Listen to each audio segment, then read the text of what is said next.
Hey everybody, Dan here with Pain Free You. Today's topic is going to be, even though you know it's TMS / PDP, perceived danger pain, are you still afraid? So I'll get to that in a minute. I'm going to enjoy it. It's a beautiful fall day. Starting to chill, but got up almost close to 60 today and the sun was out, so love it. Breathing in the fresh air, exhaling the indoor air.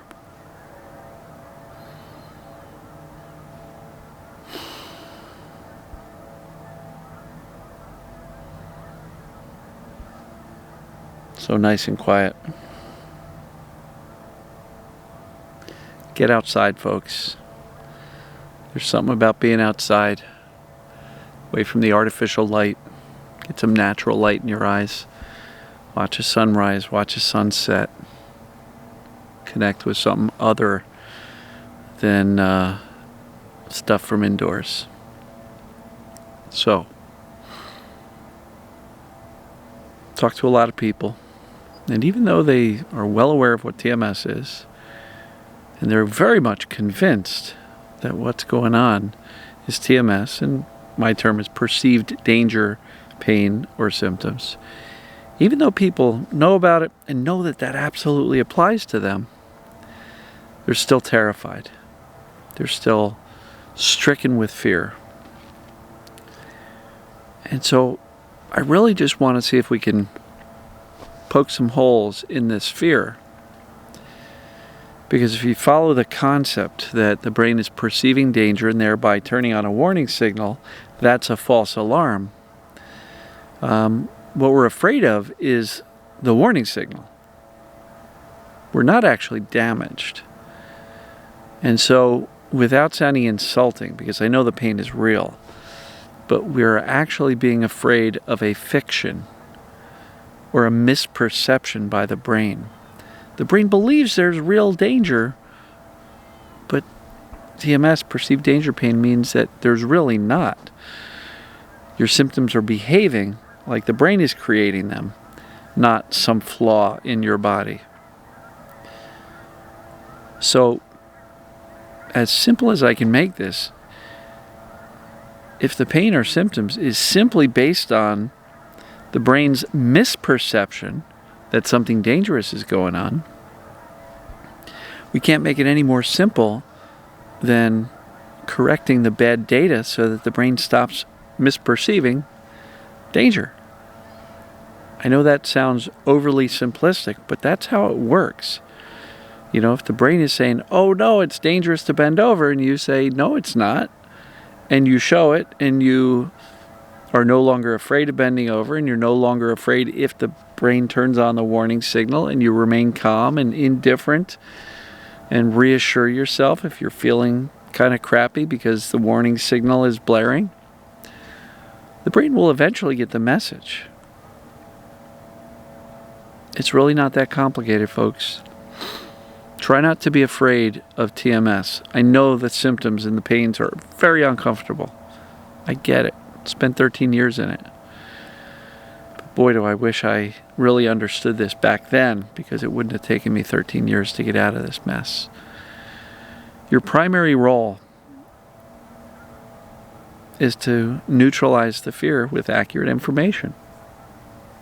And when we start to think, act, and behave as if we're okay, the brain will eventually go, wait a minute, you're behaving like everything's good. You're not scared anymore. You're not running around freaking out anymore. And the brain will go, wow, maybe we're not in trouble. Maybe we're actually okay because they look okay. They're acting okay. They're no longer afraid of this stuff. So maybe I should turn down the warning signals, you know?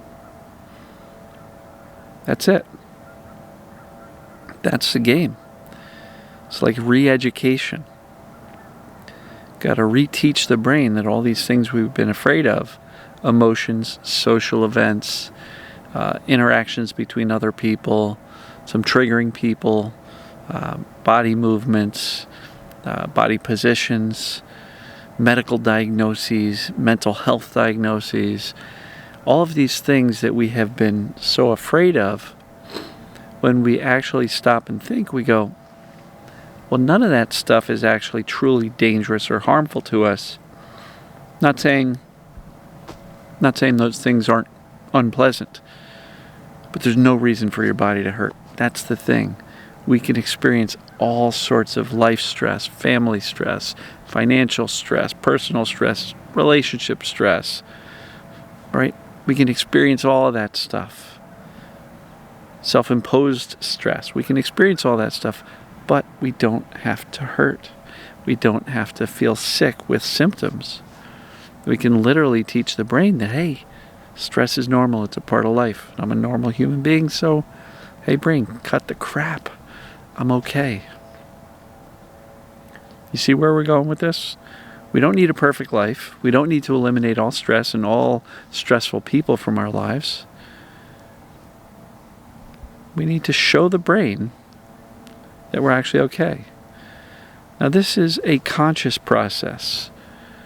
Now, the symptoms and the warning signals that go off, that's a subconscious process. We don't have direct access to it. If we did, we'd flip a light switch and boom, it's off. But being that we don't have access to directly control the subconscious, the only thing we've got working for us is our conscious mind, our conscious thinking brain, our wise adult, intelligent brain.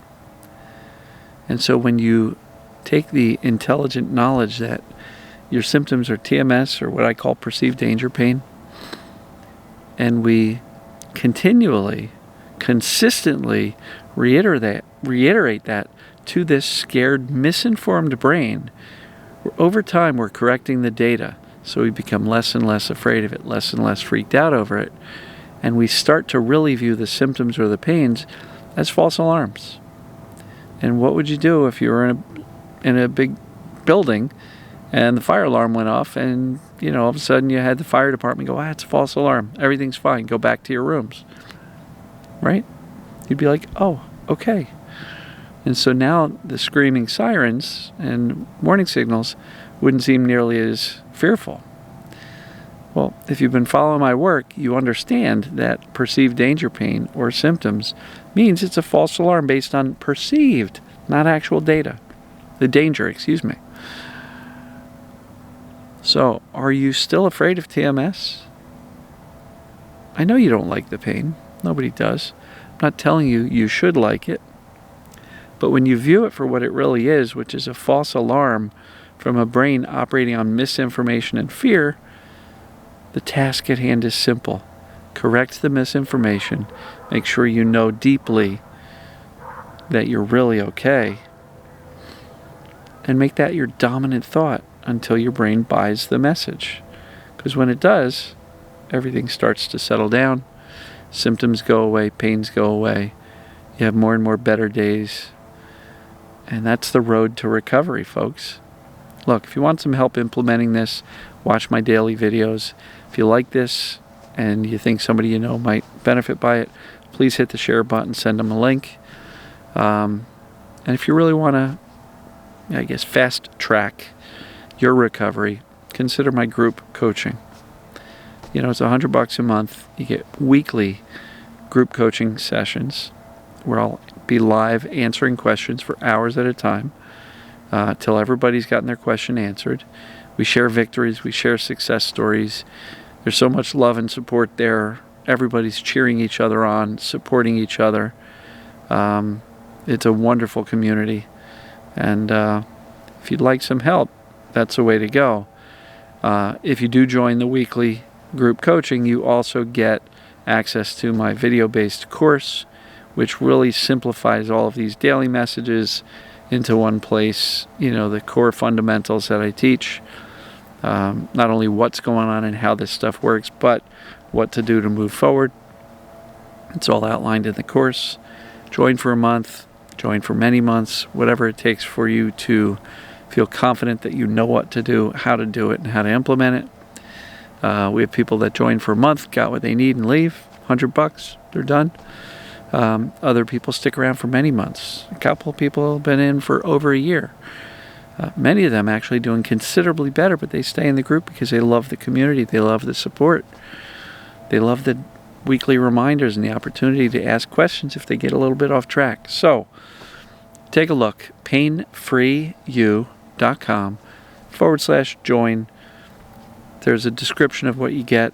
I have a little video of me explaining the program, but scroll down below that video and you'll see all the text explaining what's going on. It's 1 p.m. and 7 p.m. Eastern Time, which is New York City time zone. If you're not sure of what that is, just go to Google. Ask Google, what time is it in New York City? And you'll see what the time difference is. And just calculate 1 p.m., 7 p.m. on Wednesdays, and you'll see whether or not your schedule works. And if you can't make the live calls, you can still submit a question through the members area, and I will still answer it whether you're on the call or not. And then you can watch the replays. All of the replay calls are recorded and stored in the archive for people to watch the replays. So, love you guys and gals. I hope you're doing well. I know you can do well. The key is to neutralize and dial down the fear with accurate information so that you no longer have to be afraid of the false alarm called TMS, or perceived danger pain.